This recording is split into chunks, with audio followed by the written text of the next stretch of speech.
सीताराम दोस्तों, अगर आपको ये महसूस हो चुका है कि आपका बच्चा घर में उदास और बाहर ज्यादा एक्टिव रहता है या फिर पढ़ाई लिखाई में ना वो कमजोर होता जा रहा है, उसके ग्रेड्स कम होते जा रहे हैं, तो ये 5 चीजें ना आप जरूर नोटिस करना। क्या आपके बच्चे के घर में मतलब जो उसका जो कमरा है उसमें कोई 6 महीने से कुछ ऐसी चीजें पड़ी जो यूज नहीं हुई हैं? अगर ऐसी चीजें पड़ी हैं तुरंत हटाइए। पुरानी किताबें या फिर कोई अनयूज मटेरियल या फिर टूटे फूटे खिलौने, अगर ऐसी कुछ चीजें पड़ी हैं उनको हटा दीजिए, क्योंकि वो स्टेगनेंट एनर्जी बनाती है, भारीपन लाता है। अगर आपका बच्चा ऐसी सीट पे बैठ रहा है जिसके सामने दीवार है, तो स्ट्रेट फॉरवर्ड उसकी जो ये पोजीशन है ना हटा दीजिए। और ऐसी पोजीशन में भी उसको नहीं बैठाना जहां पे उसके पीछे दरवाजा है, क्योंकि जब भी दरवाजा होगा ना तो सबकॉन्शियस माइंड ना हमेशा अलर्ट मोड पे रहेगा।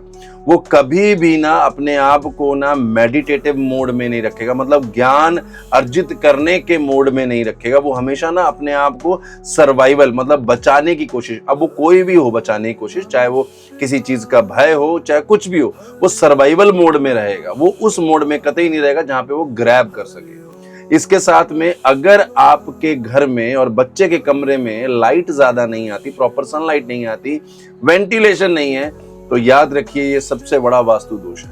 और अगर इसको करेक्ट नहीं करवाते हो ना तो उसकी हमेशा जो मेंटल एनर्जी है ना वो हमेशा कम रहेगी। साथ ही साथ जब भी आपका बच्चा सोता है, अगर उसके आसपास बहुत ज्यादा इलेक्ट्रॉनिक सामान रखते हैं, जैसे डेटा केबल्स हो गए, चार्जर्स हो गए, या फिर कोई इलेक्ट्रिकल पैनल है या कुछ भी ऐसी चीज है, तो प्लीज उसके सोने के बिस्तर से उसको दूर करें, क्योंकि ये जितनी भी चीजें हैं ना ये इलेक्ट्रो स्ट्रेस बढ़ाती हैं। इलेक्ट्रो स्ट्रेस से ना इंसान जो है ना पूरा अपने दिन का जो नींद होता है ना वो नहीं लेगा, और नींद अगर नहीं मिलेगी ना तो बॉडी थकान मानेगी, और थकान अगर मान लिया तो वो कुछ भी नहीं ग्रहण करेगी। इसलिए इन चीजों को दूर करिए।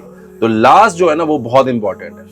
अगर आपके घर का नॉर्थ ईस्ट या फिर बच्चे के कमरे का नॉर्थ ईस्ट वो एरिया अगर सही नहीं है, वहां पे अगर आपने कोई हैवी चीज रखी है या कोई पिलर आ गया, बाथरूम आ गया, टॉयलेट आ गया, तो फिर आपको वास्तु जरूर करवाना चाहिए। अपने ब्रह्मस्थान की रेमेडी करानी चाहिए, ताकि ब्रह्मस्थान से जो एनर्जी निकले वो इस नॉर्थ ईस्ट ईशान कोण की शक्ति को कंट्रोल करे और आपकी घर में उस चीज का फायदा हो। क्योंकि याद रखना पूरे वास्तु में ना अगर ब्रह्मस्थान सही है तो वो किसी भी दिशाओं की एनर्जीज को कंट्रोल कर सकता है, और इसी के पास होती है ताकत। इसीलिए ब्रह्मस्थान की रेमेडी करवाना बहुत जरूरी होता है। सीताराम, हर हर महादेव।